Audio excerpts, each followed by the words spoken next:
ഒരു ചോദ്യം ചോദിക്കട്ടെ. ഇന്ത്യയിൽ ആദ്യമായി സിവിലിയൻ ആവശ്യങ്ങൾക്കായി ബെയ്ലി പാലം നിർമ്മിച്ച സംസ്ഥാനം അത് കേരളമാണ്. എന്താണ് ബെയ്ലി പാലം? ദുരന്ത നിവാരണത്തിനും സൈനിക ആവശ്യങ്ങൾക്കുമായി മുൻകൂട്ടി നിർമ്മിക്കപ്പെട്ട ഘടകങ്ങൾ ഉപയോഗിച്ചുകൊണ്ട് താൽക്കാലികമായി നിർമ്മിക്കുന്ന പാലമാണ് ഇത് ബെയ്ലി പാലം.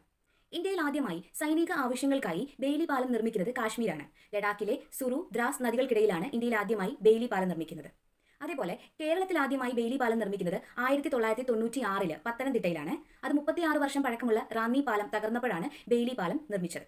ബ്രിട്ടീഷുകാരനായിട്ടുള്ള ഡൊണാൾഡ് ബെയ്ലിയാണ് ഈ ആശയം മുന്നോട്ട് വെച്ചത്. രണ്ടാം ലോക മഹായുദ്ധകാലത്ത് ഉത്തര ആഫ്രിക്കയിൽ ബ്രിട്ടീഷ് സൈന്യമാണ് ആദ്യമായി ഇത് പരീക്ഷിച്ചത്. വയനാട്ടിൽ ഈയിടെ നിർമ്മിച്ച ബെയ്ലി പാലത്തിന്റെ ചില സവിശേഷതകൾ കൂടി അറിഞ്ഞിരിക്കണം. 1.5 ദിവസം കൊണ്ടാണ് ഇന്ത്യൻ സൈന്യം പണി പൂർത്തിയാക്കിയത്.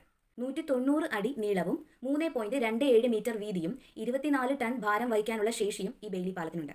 ഈ ബെയ്ലി പാലം നിർമ്മിച്ച സൈനിക സഖ്യത്തിലെ ഏക വനിതയാണ്, പേര് ഓർത്തിരിക്കുക, മേജർ സീത അശോക് ഷിൽക്കെ. ഓക്കെയാണോ? Thank U.